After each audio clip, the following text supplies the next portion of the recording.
Bwana Yesu asifiwe. Ninawasalimu wote kwa jina la Bwana Yesu. Usiogope.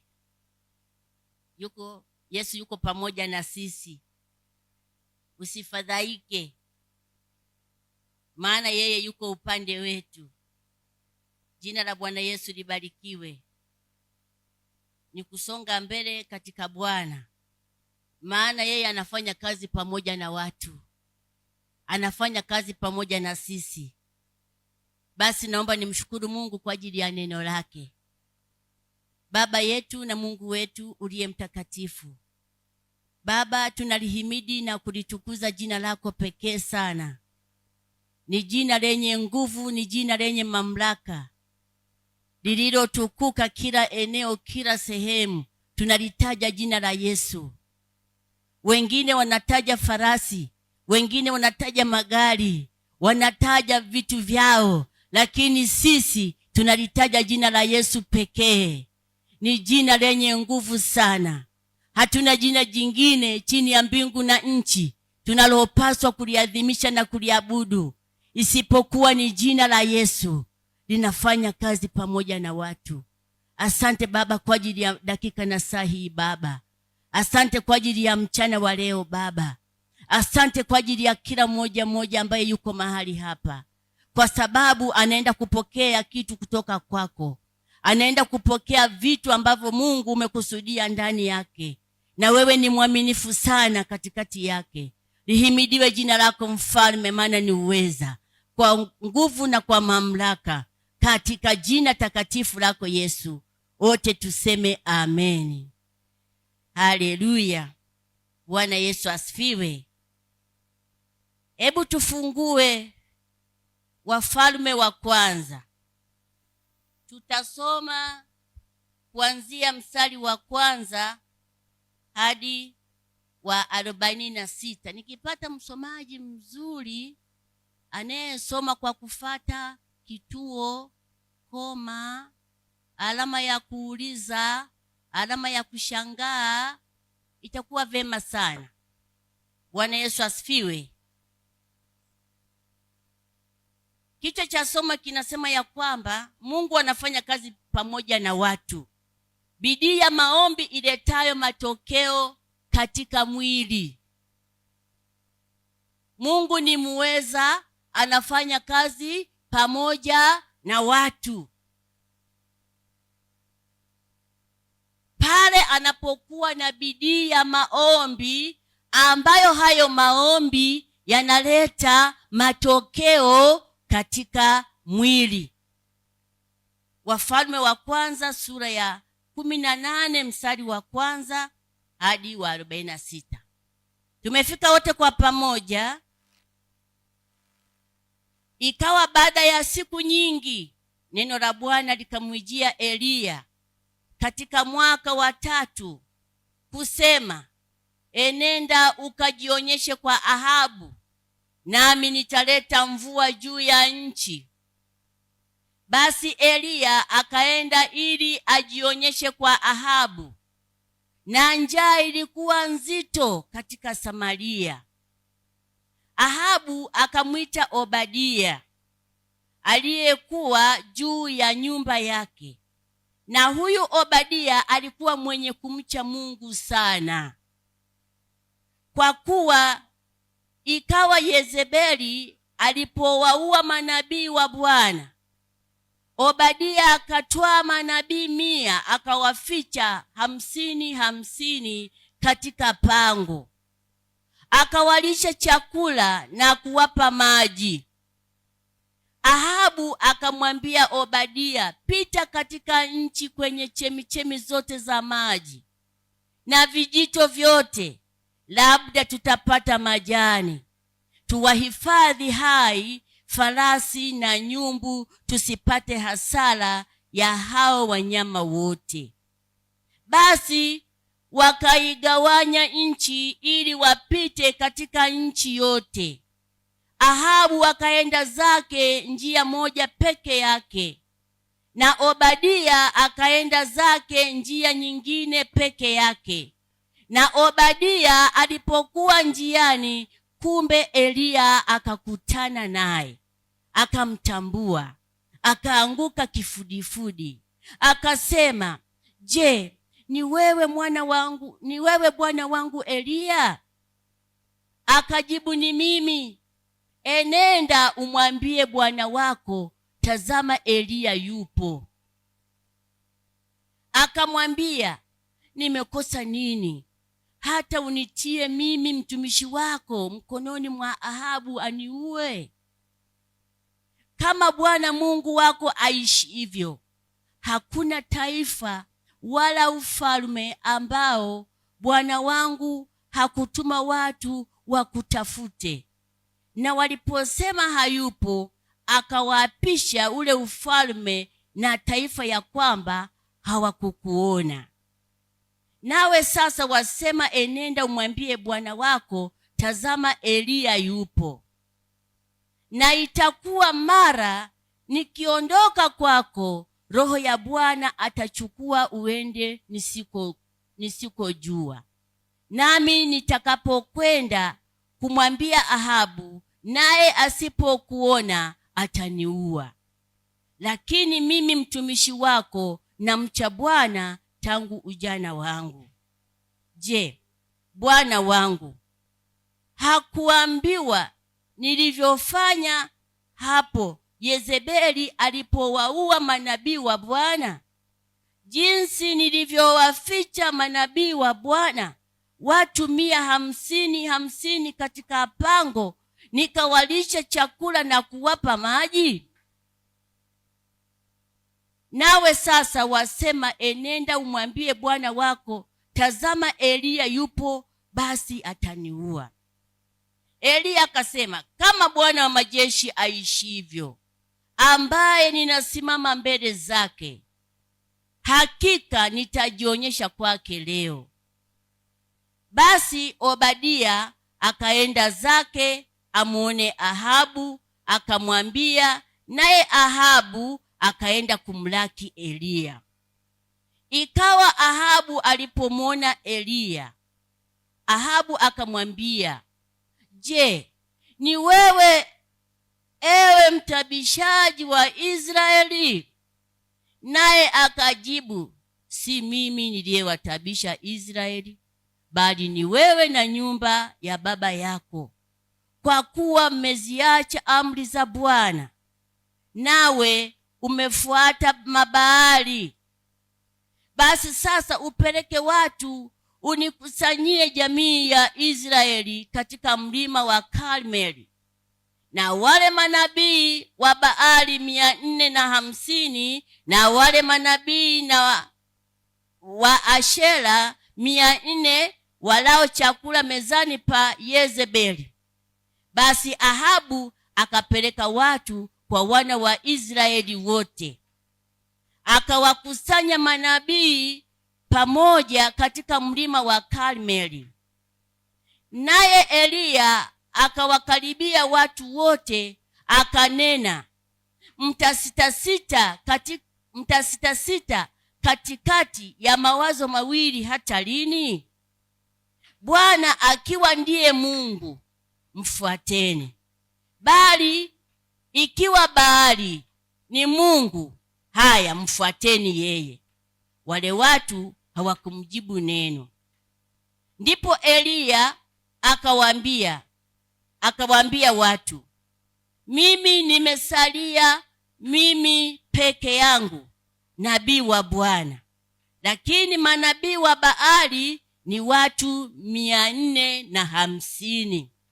Kwa hiyo na watutolee ng'ombe wawili wao, na wajichagulie ng'ombe mmoja, wamkatekate na kumweka juu ya kuni, wasitie moto chini.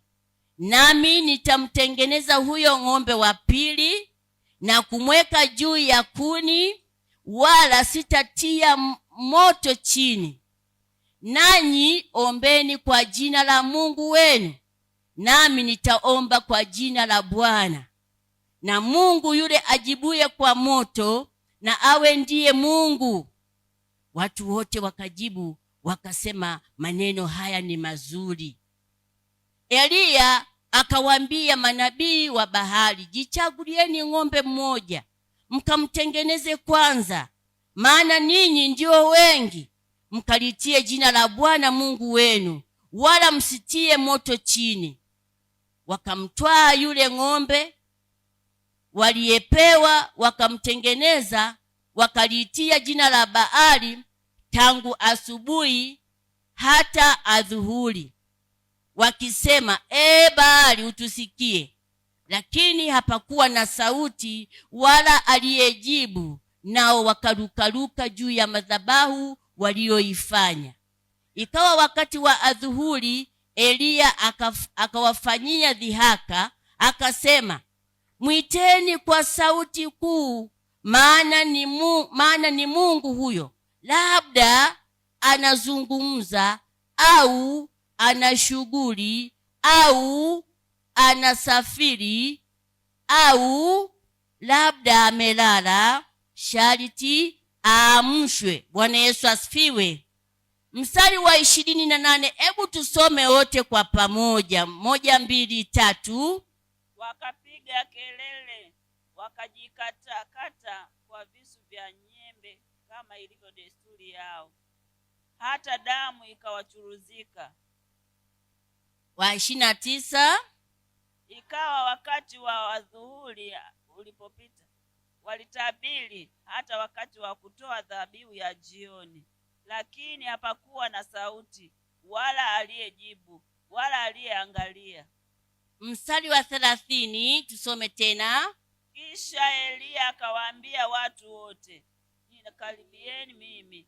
Watu wote wakamkaribia, akaitengeneza madhabahu ya Bwana ilivyovunjika.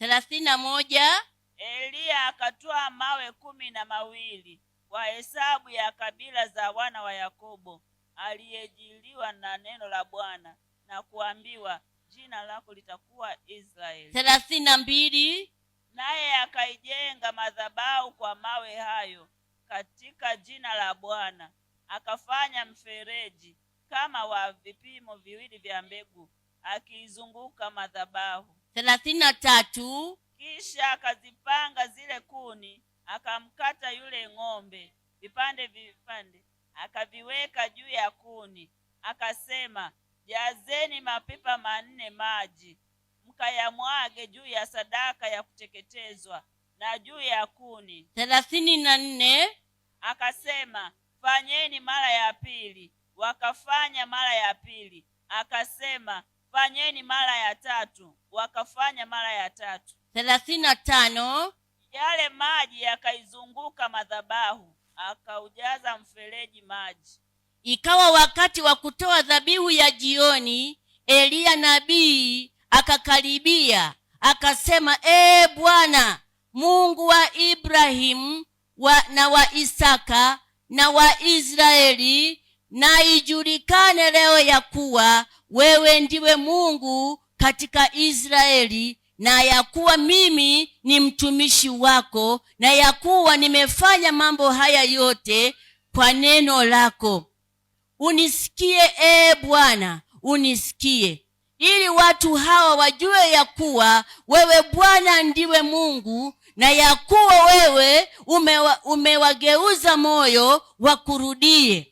Ndipo moto wa Bwana ukashuka, ukaiteketeza sadaka ya kuteketezwa, na kuni na mawe na mavumbi ukayaramba yale maji yaliyokuwemo katika mfereji.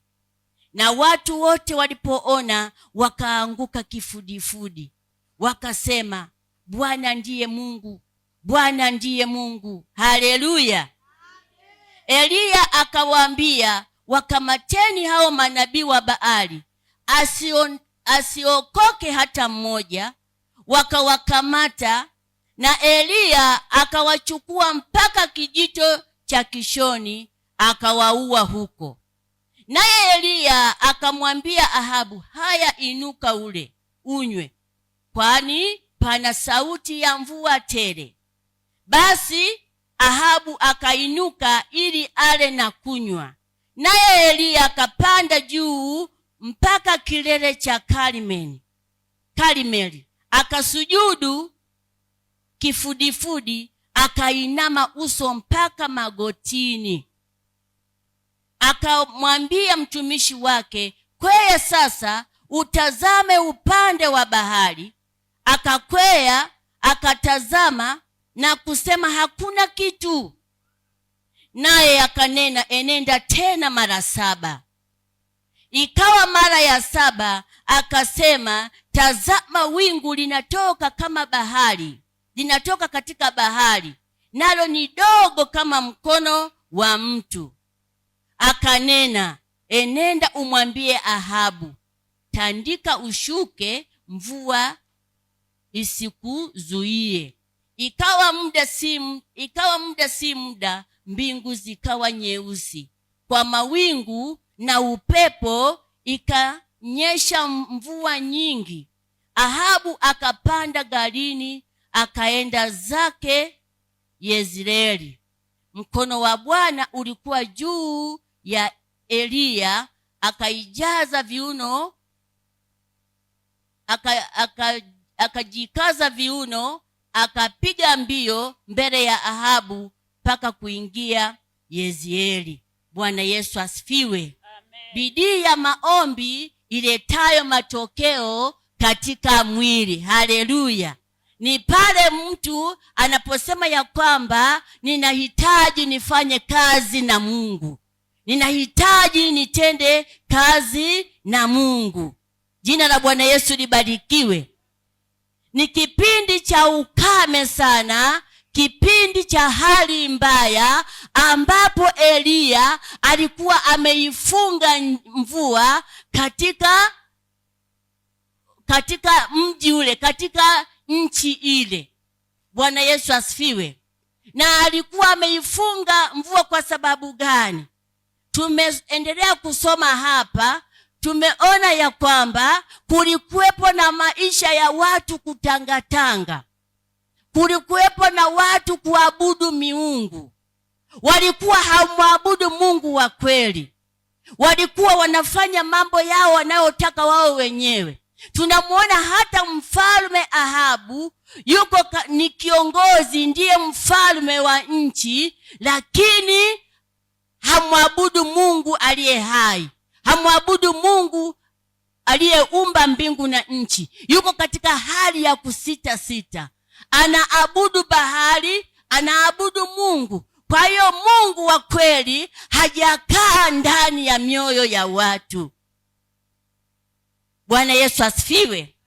Ni hali mbaya, ni hali ngumu. Ukame umetanda, ukame umetawala, hakuna mvua. Bwana Yesu asifiwe. Hali ile ya ukame iliendelea kwa mfululizo. Tunasoma katika neno lake ya kwamba kwa muda wa miaka 3 na miezi 6. Halafu hapo sasa ndipo Mungu anamwambia Eliya ya kwamba wakati huo mfalme Ahabu pamoja na Israeli wote wapate nafasi ya kuamua ya kwamba Mungu yupi ambaye wanahitaji wamwabudu. Wamwabudu Mungu bahari, waendelee kumwabudu Mungu bahari, au waendelee kumwabudu Mungu aliye hai. Tumesoma hapo huo mstari wa kwanza na wa pili. Bwana Yesu asifiwe. Ahabu alihangaika na matokeo ya ukame kwa ajili ya biashara ya Israeli na usalama wa nchi. Hali ilikuwa mbaya, ukame katika maisha ya watu sio mzuri. Bwana Yesu asifiwe. Kuishiwa chakula, kuishiwa mahitaji sio kuzuri. Mfano tu juzi watu tumejifungia siku ngapi? Ilikuwa hali mbaya, hali tete. Bwana Yesu asifiwe.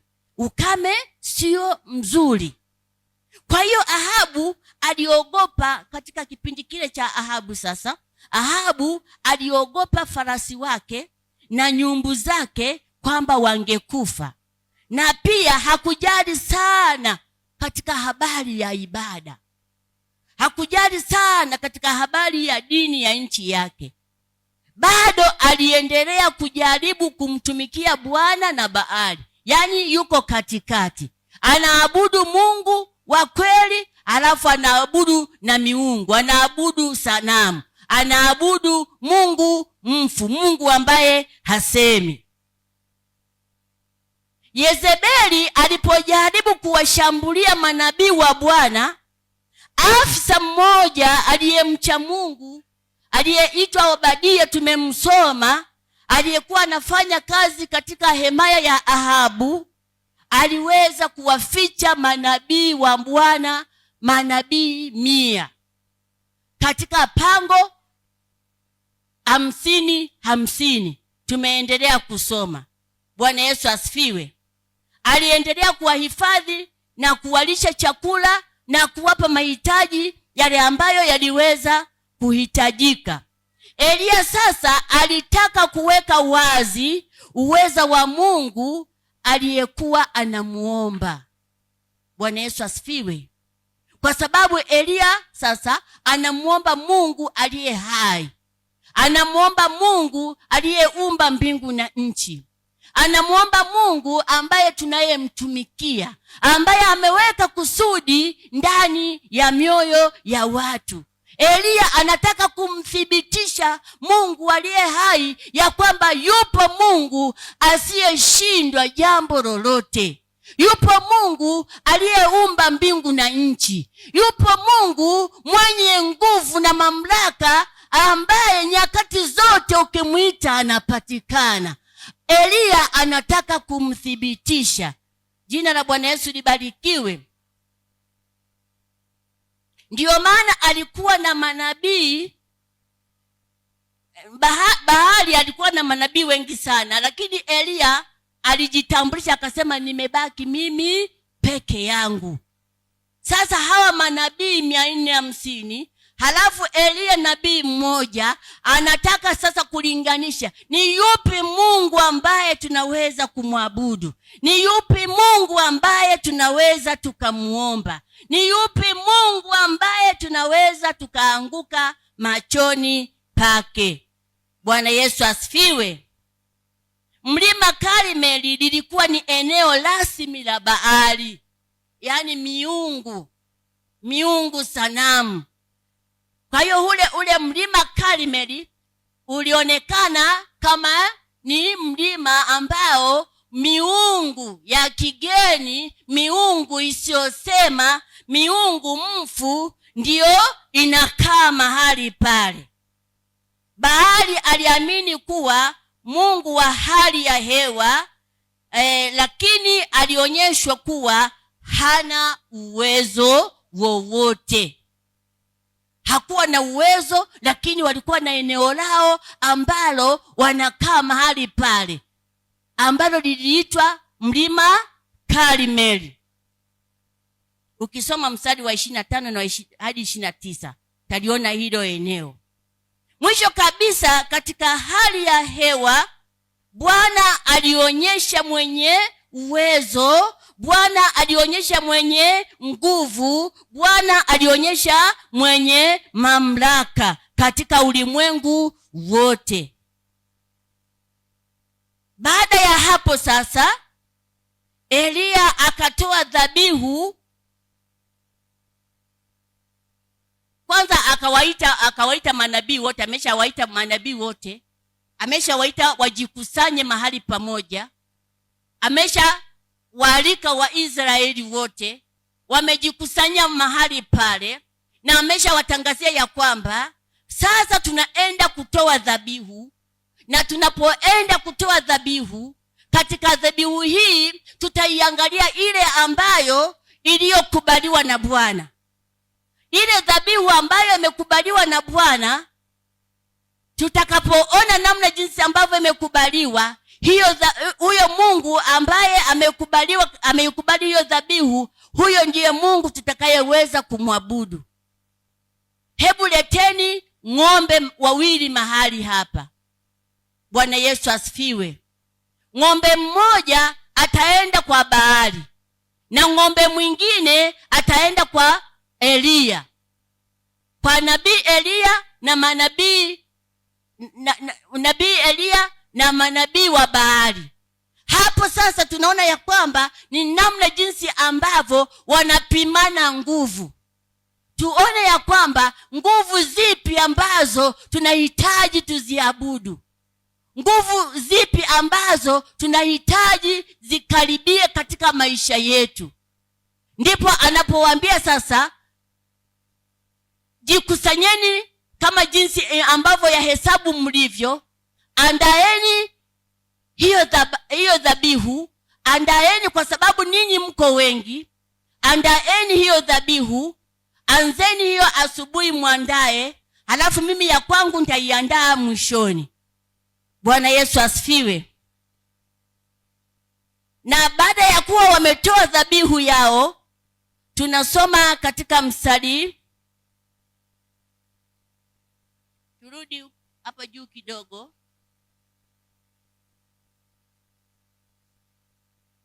pale ambapo walianza kuandaa dhabihu mabaali.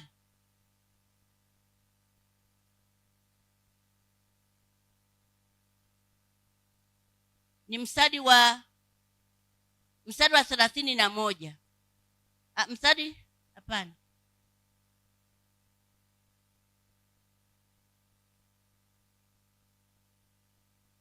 Tuanzie mstari wa 24. Mstari wa 24. Pale mabaali wameambiwa sasa waandae dhabihu waipeleke kwa Mungu wao.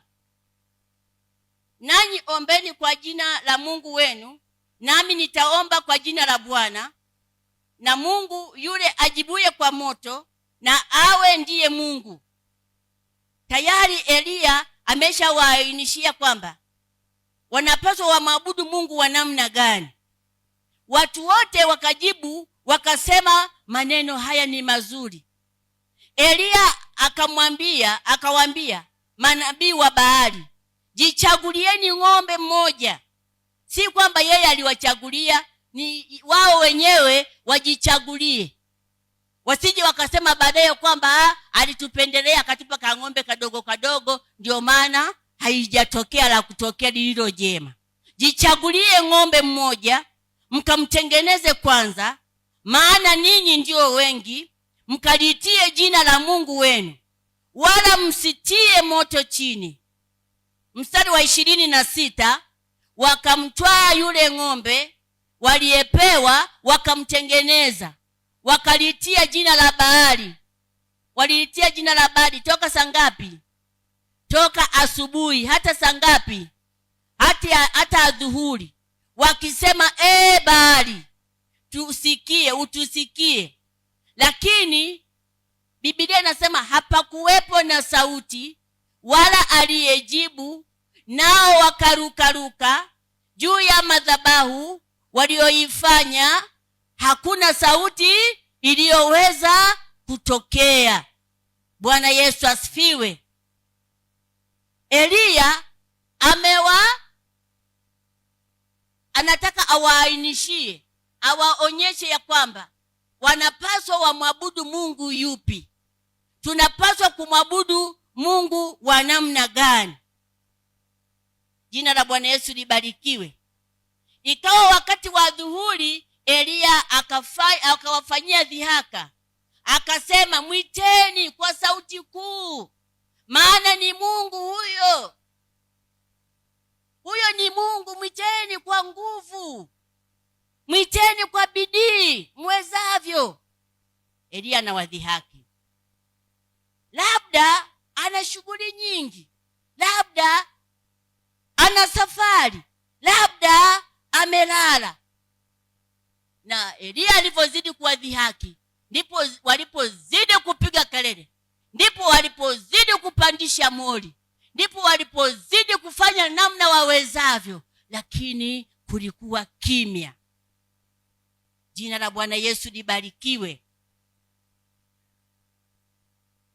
Tukienda mstari wa 29, ikawa wakati wa adhuhuri muhuri ulipopita, walitabiri hata wakati wa kutoa dhabihu ya jioni, lakini hapakuwa na sauti wala aliyejibu wala aliyeangalia. Kisha Eliya akawaambia watu wote, nikaribieni mimi, mkauone mamlaka ya kimungu, mkauone uweza wa Mungu, mkaione nguvu ya Mungu, namna jinsi inavyofanya kazi, inavyoweza, inavyotenda kazi na watu. Mstari wa 32, naye akaijenga madhabahu kwa mawe, nayo madhabahu kwa mawe hayo katika jina la Bwana. Bwana Yesu asifiwe. Kila chochote alichokifanya Eliya, kila chochote Eliya alichoweza kukitengeneza, alikifanya kwa jina la nani? Alikifanya kwa jina la Bwana.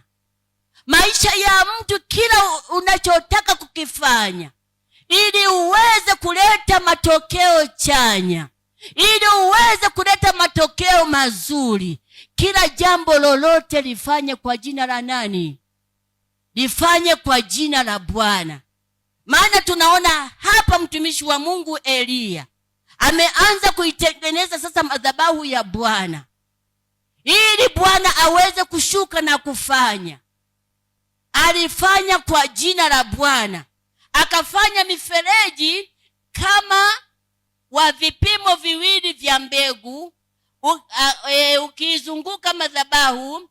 Kisha akazipanga zile kuni, akamkata yule ng'ombe vipande vipande, akaviweka juu ya kuni, akasema, jazeni mapipa 4 maji, mkayamwage juu ya sadaka ya kuteketezwa na juu ya kuni. Akasema, fanyeni mara ya pili, fanyeni mara ya tatu, fanyeni katika safari zote hizi. Mstari wa 35, yale maji yakaizunguka madhabahu, akaujaza mfereji maji. Ikawa wakati wa kutoa dhabihu ya jioni, Eliya nabii akakaribia, akasema, Bwana, haleluya. Akaliinua jina la Bwana juu ya madhabahu, akamwita Mungu aliye hai, anayejibu kwa moto. Anasema ya kwamba, Bwana Mungu wa Ibrahimu na wa Isaka na wa Israeli, na ijulikane leo ya kuwa wewe ndiwe Mungu katika Israeli. Haleluya. Bwana Yesu asifiwe. Nyakati zote unapolinua jina la Bwana, unapoingia katika maombi yaliyojaa bidii, yaliyojaa nguvu ya Mungu, nguvu ya Roho Mtakatifu, msihi Roho Mtakatifu afanye, atende kwa hali zote, kwa kila jambo, maana yeye ana nguvu, ana uwezo, ana mamlaka, wala hashindwi na kitu chochote. Hebu tuendelee kumuona hapa Eliya. Anasema ya kwamba ijulikane leo ya kuwa wewe ndiwe Mungu katika Israeli, na ya kuwa mimi ni mtumishi wako. Bwana Yesu asifiwe. Wakati mwingine hata jitambulishe mbele za Bwana, mwambie, mimi ni mtumishi wako, ninalinua jina la Bwana dakika na saa hii. Ninaenda kuomba katika maombi haya ambayo Roho Mtakatifu atakayoniongoza. Ninakuhitaji mahali hapa. Atakukaribia, atakutia nguvu, atakujaza nguvu, utapasua, utaenda mbele tena na tena kwa ajili ya utukufu wa jina lake, na atakujaza nguvu zilizo za kweli zinazotoka kwake. Bwana Yesu asifiwe. Ili mradi tu useme ya kwamba ninatoa muda kwa ajili ya Bwana, kwa ajili ya kulinua jina la Bwana, kwa ajili ya maombi haya, ili yawe na nguvu, ili yawe na bidii. Bwana Yesu yuko mahali hapa, ninamhitaji anitie nguvu nafasi hii ambayo nimeitoa kwake. Jina la Bwana Yesu libarikiwe. Eliya akamwambia akamwambia, usikie Bwana, unisikie, ili watu hawa wajue ya kuwa wewe Bwana ndiwe Mungu, na ya kuwa wewe umewageuza mioyo wakurudie. Ndipo moto wa Bwana ukashuka, ukaiteketeza sadaka ya kuteketezwa, na kuni na mawe na mavumbi, ukayaramba yale maji yaliyokuwamo katika mfereji. Na watu wote walipoona wakaanguka kifudifudi, wakasema, Bwana ndiye Mungu, Bwana ndiye Mungu. Haleluya!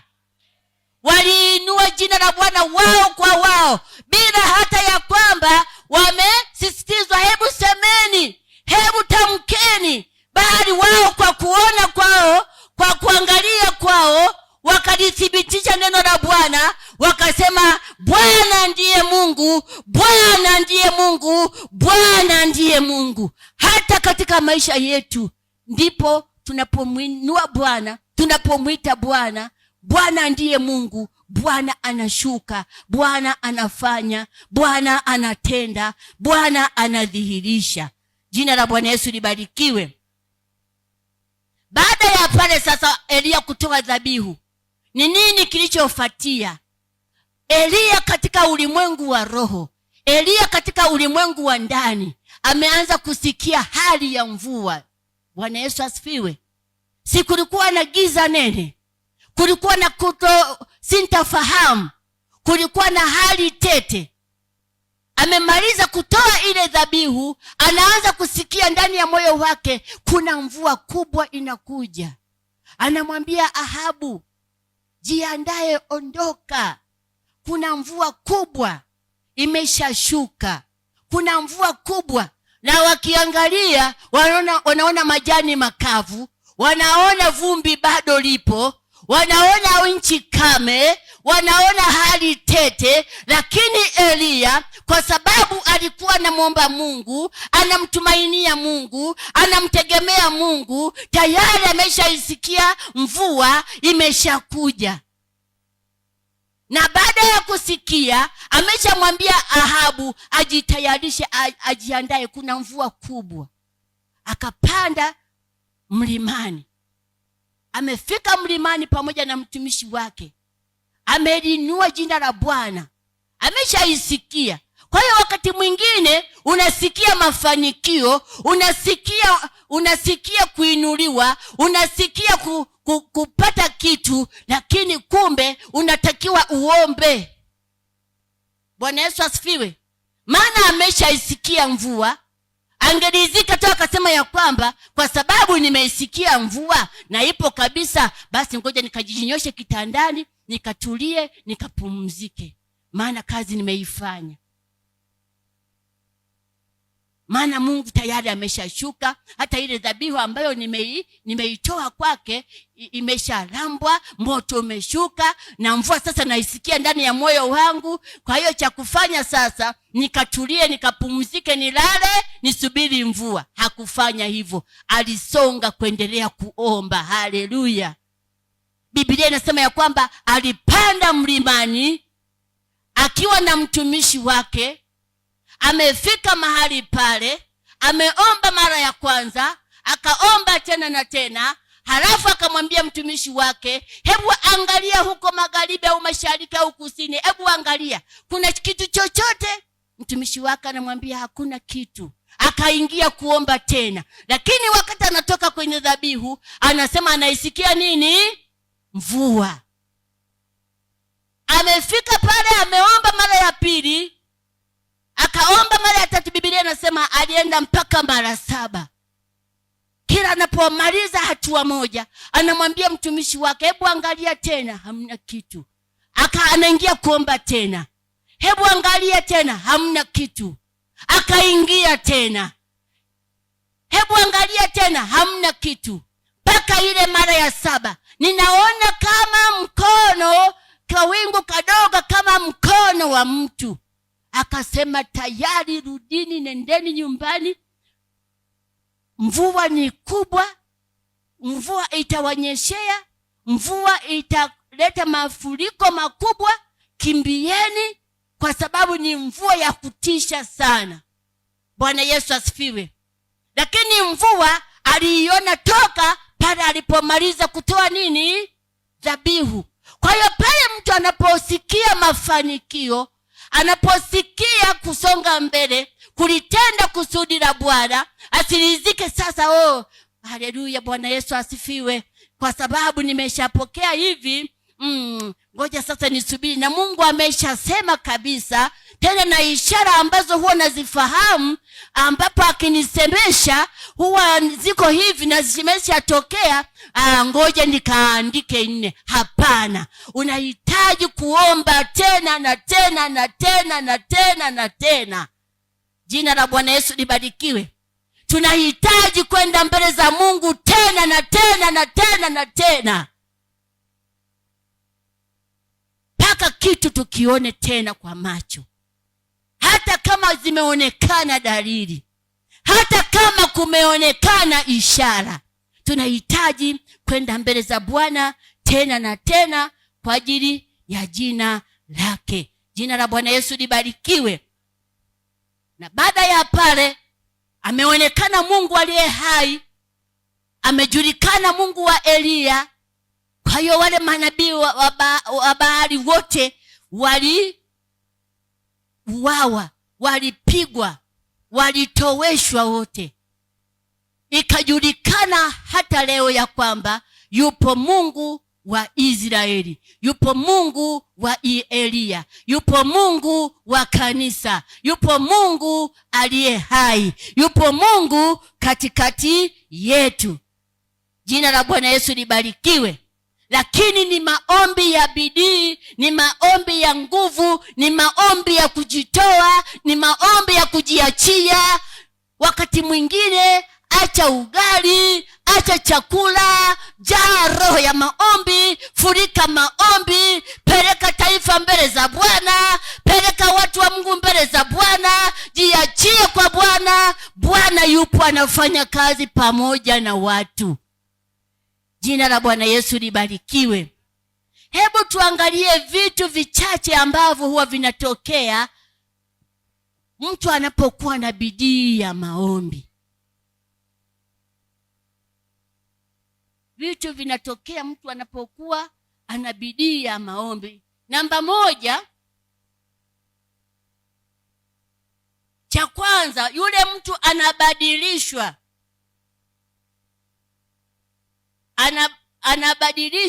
Kubadilishwa kwanza, mtu husika kuwa mtu wa tabia ya rohoni. Vitu ambavyo vinaweza kutokea pale mtu anapokuwa na bidii kubwa katika kuomba. Kubadilishwa kwanza, mtu husika kuwa mtu wa tabia ya rohoni, yaani kujaa nguvu ya Roho Mtakatifu wakati wote. Yaani wakati wote furika nguvu ya Roho Mtakatifu. Maana nguvu ya Roho Mtakatifu inapofurika kwa mtumishi, inapofurika kwa mtu, hata udhaifu wa namna yoyote unapotaka kujaribu kujitokeza, au unakuwa hauna nguvu, kwa sababu Bwana wa majeshi yuko mahali pale. Bwana Mungu mwenye nguvu yuko mahali pale. Mwenye mamlaka ambaye hashindi chochote yuko mahali pale. Jina la Bwana Yesu libarikiwe. Kwa hiyo hali yoyote dhaifu inapotokea kwa mtu ambaye anayesema ya kwamba nimejiachilia kwa Bwana, ninamwinua Kristo, ni mtu ambaye analiinua jina la Bwana katika maisha yake. Anapokutana na ukame, anapokutana na hali mbaya, ile hali haiwezi kumdhoofisha kwa namna yoyote, maana Mungu wa majeshi yuko mahali pale. Jina la Bwana Yesu libarikiwe.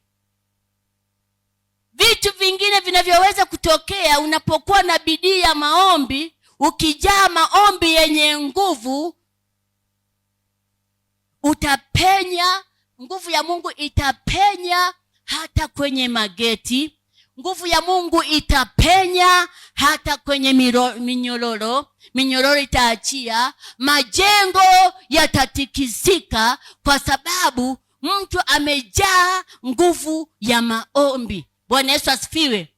Minyororo, magumu yoyote katika maisha ya mtu katika yatalainishwa, yatakuwa mepesi, kwa sababu nguvu ya Mungu iko mahali pale. Hivyo ndivyo vitu vinavyoweza kutokea. Bwana Yesu asifiwe. Tukisoma Matendo ya Mitume sura ya 16, hebu tufungue Matendo ya Mitume sura ya 16, tuone mamlaka ya kimungu ambayo yanaweza kutokea katika mtu ambapo anakutana na magumu, anakutana na changamoto, anakutana na hali tete. Uweza wa Mungu unakuwepo mahali pale. Matendo ya Mitume sura ya 16, tukisoma mstari wa 26 hadi wa 27.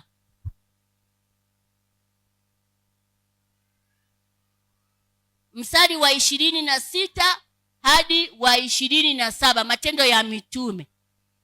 Hebu tusome wote kwa pamoja ili tulione hili neno jinsi ambavyo linavyoweza likatenda kazi katikati yetu. Mstari wa 26, tusome wote kwa pamoja. 1, 2, 3.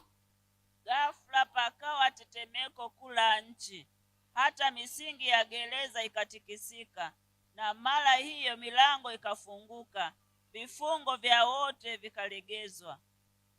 Mstari wa 27, yule mlinzi wa gereza akaamka, naye alipoona ya kuwa milango ya gereza imefunguka, alifuta upanga akakata kujiua, akidhani ya kuwa wafungwa wamekimbia. Haleluya, Bwana Yesu asifiwe. Ukisoma mstari wa 28, ila Paulo akapaza sauti yake kwa nguvu akisema, usijidhuru, kwa maana sisi sote tupo hapa. Ni kipindi cha Paulo na Sila wameburutwa, wamefungwa gerezani, wako katika gereza. Gereza limefungwa kwa mageti, limefungwa kwa milango mizito, kwa makufuri makubwa, minyororo imefungwa katika mikono yao, lakini wao wako katikati ya jaribu. Wanasema haleluya, Yesu ni Bwana.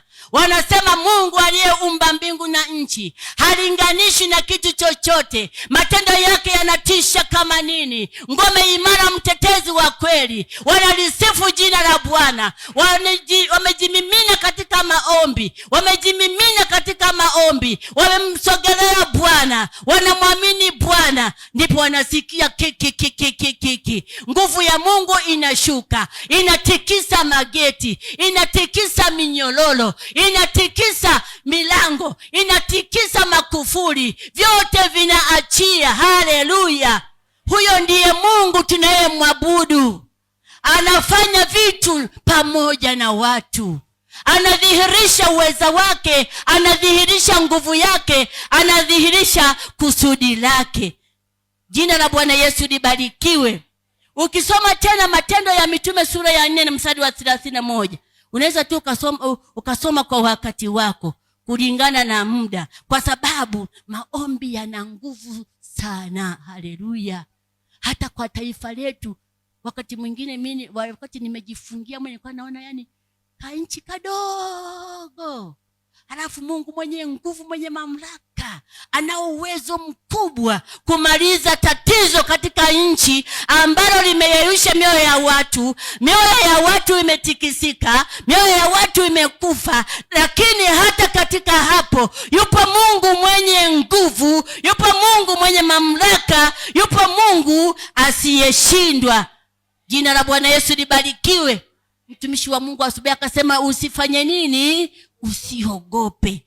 Jina la Bwana Yesu libarikiwe. Vitu vingine ambavyo vinavyoweza kutokea kwa mtu anayeomba kwa bidii, hata mavazi ya muombaji yana uwezo wa kuleta matokeo chanya, kuleta uzima, kuleta afya, kuleta nguvu. Mavazi ya mtu muombaji, namalizia pale. Bwana Yesu asifiwe. Mavazi ya mtu muombaji. Hata hii leso yangu tu hivi, haleluya, nayofutia jasho, ikakutana na mtu aliye dhaifu, anapata nguvu. Haleluya. Hebu soma Luka sura ya 8 na mstari wa 46. na hadi 45.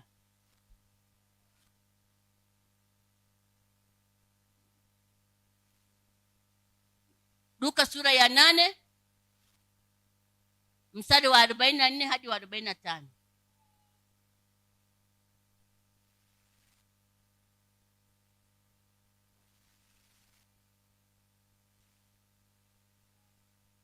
Alafu tutamalizia na Matendo ya Mitume sura ya 19 na mstari wa 12. Hapa tunamuona ni yule mama aliyeenda akagusa pindo la Bwana wetu Yesu Kristo. Inasema kwamba ukianza mstari wa 43, na mwanamke mmoja ambaye ametokwa na damu muda wa miaka 12, aliyekuwa amegharimiwa mali zake zote kwa kuwapa waganga asipate kuponywa na mtu yeyote, alikwenda nyuma yake akagusa upindo wa vazi lake, na mara hiyo kutoka damu kwake kulikoma. Bwana Yesu asifiwe. Yesu akasema, ni nani aliyenigusa? Basi watu wote walipokana, Petro alimwambia, Bwana mkubwa, makutano haya wanazunguka na kukusonga, halafu unasema ni nani aliyekugusa? Lakini Yesu alizidi kukaza akasema ya kwamba hapana, kuna mtu amenigusa. Alikuwa na kusudi, alikuwa na jambo lake, amenigusa, na huyo mtu ajitokeze tuone kilichotokea. Ndio mama anasema, ni mimi nimekugusa na hapa nilipo niko mzima. Haleluya. Mavazi yetu yana uwezo ya kuponya, kwa sababu ni mavazi ya mtu mwombaji anayeomba kwa bidii, mavazi yaliyojaa nguvu. Haleluya. Hebu tumalizie Matendo ya Mitume 19 mstari wa 12.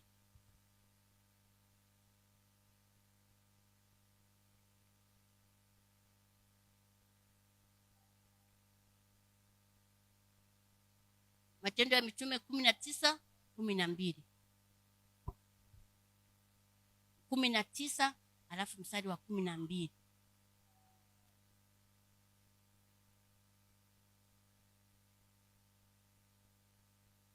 Inasema kwamba, hebu tusome wote kwa pamoja, tunamalizia 1, 2, 3. Hata magonjwa wakaletewa leso na nguo zilizotoka mwilini mwake, magonjwa yao yakawaondokea, pepo wachafu wakawatoka. Haleluya. Hapo ni nani? Ni Paulo. Ni Paulo katika vitu vyake alivyokuwa navyo, katika mavazi aliyokuwa nayo, mavazi aliyokuwa anatumia. Uamsho mkubwa umeshashuka mahali pale. Paulo analinua jina la Bwana nyakati zote. Paulo ni mtu ambaye anamuomba Mungu bila kuchoka, bila kukata tamaa. Haombi kwa vipindi kwamba likiingia tatizo ndio aombe. Hapana, yeye maombi ni maisha yake. Maombi ni staili ya maisha ya mtu. Hata ile leso, anasema leso, vitambaa kama hiki nachovuta jasho, makamasi, kilipomgusa aliye dhaifu, kilipomgusa aliye na mapepo, kilipomgusa aliye duni, kilipomgusa ambaye ana shida, ugonjwa ulifanya nini? Uliondoka. Mateso yalifanya nini? Yaliondoka. Giza lilifanya nini? Liliondoka. Hila mbaya ziliondoka. Maisha magumu yaliondoka. Kila kitu kigumu kiliondoka. Ni vitu ambavyo vinajidhihirisha kwa mtu muombaji. Jina la Bwana Yesu libarikiwe. Ni nguvu ya Mungu ambayo inafanya kazi katikati ya watu. Haleluya. Tusimame.